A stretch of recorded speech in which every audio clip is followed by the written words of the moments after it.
नाज़रीन, रमज़ान फ़िज़ान के 14th रमज़ान में आप सबको खुशामदीद।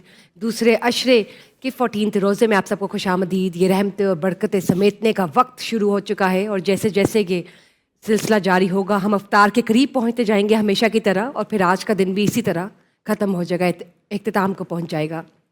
तो कोशिश है कि जितनी रौनकें रहमतें समेटी जाएँ, समेट ली जाए। नाज़रीन, प्रोग्राम का बाकायदा आगाज़ करेंगे, शुरू करेंगे अल्लाह के नाम से जो नहायत मेहरबान और रहम करने वाले हैं। हम जब मौजू की बात करते हैं, हम जब हमेशा से रमज़ान फ़िज़ान के एक टॉपिक को डिस्क्लोज़ करते हैं इस्लाम की रोशनी में, कुरान और सुन्नत की रोशनी में, तो नाज़रीन आज का जो हमारा मौजू है बहुत ही, जैसे कहा जाता है कि मच नीडेड था। इस्लाम की बात करें तो इस्लाम एक मुकम्मल ज़ाब्ता हयात है। इस्लाम सिर्फ़ अल्लाह की इबादत के हवाले से महदूद नहीं है कि हक़ुक़ुल अल्लाह ने आपने पूरे कर दिए तो सब कुछ हो गया, हक़ुक़ुल अल्लाह आपने पूरे कर दिए तो आपका दीन मुकम्मल हो गया, ऐसा नहीं है। हक़ुक़ुल अल्लाह, अल्लाह की इबादत के अलावा जब बात करें तो पूरी ज़िंदगी के मामलात पर मुनज़्ज़म है इस्लाम। जब हम बात करते हैं कि इस दीन और दुनिया को कैसे बैलेंस करना है, तो असल आर्ट वो है। जब हम बात करते हैं कि दीन और दुनिया को कैसे लेकर चलना है, दीन और दुनिया के मामलात को कैसे अपने ज़िंदगी में समोना है, उसको किस तरह से मेंटेन करना है, तो ये है इस्लाम। आज का मौजू है हक़ुक़ुल अल्लाह के बाद हक़ुक़ुल इबाद।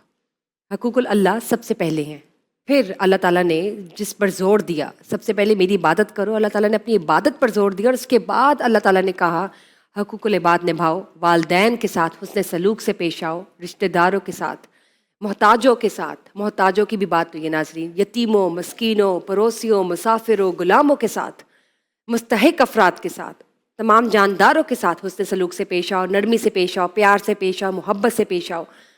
अपने आप को बेहतरीन तरीके से उनके सामने पेश करो ताकि वो हेजिटेट ना करें एक बार आपसे बात करते हुए। जालिम और जुल्म मत पैदा करो, फसाद मत पैदा करो। कुरान पाक का हुक्म, कुरान पाक में एक खूबसूरत आयत मुबारका है, सूरह नहल की आयत मुबारका का मफ़हूम है कि अल्लाह ताला ने हुक्म दिया है, अल्लाह ताला ने कहा नहीं, फरमाया नहीं, डायरेक्ट अल्लाह का हुक्म है कि ए ईमान वालो, इंसाफ और हुस्न सलूक के साथ पेश आओ।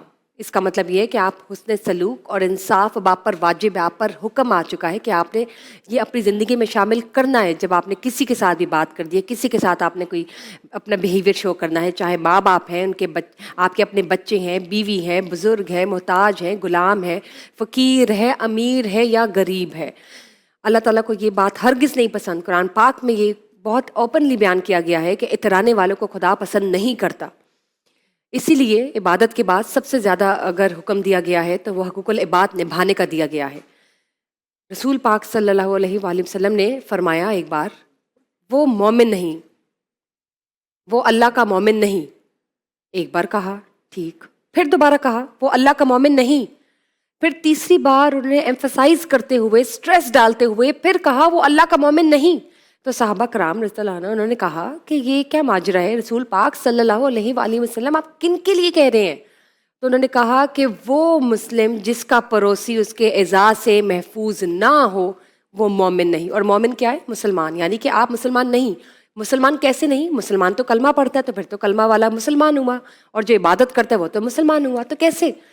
हक़ुक़ुल इबाद अगर आपने नहीं दुरुस्त किए, अगर आपने नहीं निभाए, कुरान पाक में इरशाद है कि अगर आपने अल्लाह की बंदगी की, अल्लाह को किसी के साथ शरीक ना ठहराया, लेकिन आपने हुस्न सलूक से अपने वालदैन के साथ पेश नहीं आए, अगर आपने अमीर, गरीब, पड़ोसी, मोहताज किसी के साथ भी आपने तमीज़ से, प्यार से, मोहब्बत से अपना रवैया नहीं, अपना बर्ताव नहीं रखा, तो फिर ऐसी इबादत का कोई फ़ायदा नहीं। आपकी ये इबादत रसूल पाक सल्लल्लाहु अलैहि वसल्लम ने फरमाया कि मेरे नज़दीक मुफलिस वो है जो क़यामत के दिन हक़ूक़ अल्लाह भी लेकर आएगा और हक़ूक़ुल इबाद भी लेकर आएगा। लेकिन अगर वो इबादत अपनी पूरी लेकर आया खुशी खुशी, और पता चले कि उसने जुल्म भी किया है, चोरी भी की है, कत्ल भी किया है, दिल दुखाए हैं, तो फिर उसकी वही इबादत उसकी नज़रों के सामने क़यामत के रोज़ समेट बांट दी जाएगी बाकी तमाम लोगों में। ये हाल होगा उस शख्स का। तो मेरे ख्याल से नाज़रीन, अगर हमें ये लगता है कि हम 5 वक्त के नमाजी हैं और हमने कुरान पाक पढ़ लिया है और हमने 2-3 अल्लाह के अज़कार कर लिए हैं, तो हमने तो अल्लाह ताला के लिए, अल्लाह ताला से अल्लाह के करीब हो गए हैं या जन्नत काट ली है ज़मीन पर, तो मेरे ख्याल से ऐसा नहीं है। हमें अपने अंदर झांकने की ज़रूरत है, अपने ज़मीर को जगाने की ज़रूरत है।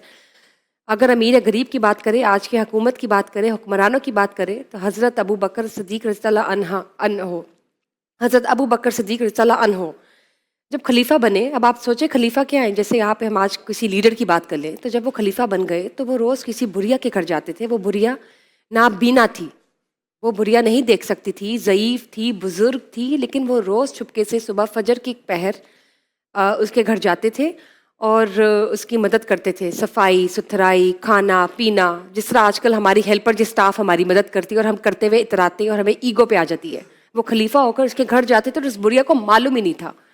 حضرت عمر بن فاروق رضی اللہ عنہ یہ ماجرا دیکھتے تھے. ایک دفعہ انہوں نے پیچھا کیا کہ آخر چکر کیا، یہ جاتے کدھر ہے. تو ان کا وہ ڈاؤٹ کلیئر ہو گیا. وہ دیکھا، انہوں نے دیکھا یہ ماجرا، ان کی آنکھوں میں آنسو آ گئے کہ انہوں نے خلیفہ بن کے یہ کیا ہے. تو ان کی نظروں میں یہ تھا کہ آپ نے حضرت ابو بکر صدیق رضی اللہ عنہ، آپ نے تو خلیفہ بن کے اتنا ہائی اسٹینڈرڈ مینٹین کر دیا ہے، اتنا کرائٹیریا مینٹین کر دیا ہے کہ امیر اور غریب میں کوئی فرق ہی نہیں ہے، خلیفہ اور ایک عام انسان میں کوئی فرق ہی نہیں ہے. آپ یہ دیکھیں کہ یہ مثالیں اسلام کی. اور ابھی تو شروع ہوا ہے سلسلہ، ابھی تو شروع ہوئی ہے گفتگو، ابھی تو شروع ہوئے ہیں سوال و جوابات کے وہ لمحے جو ابھی ہم شروع کرنے لگے ہیں. لیکن اس سے پہلے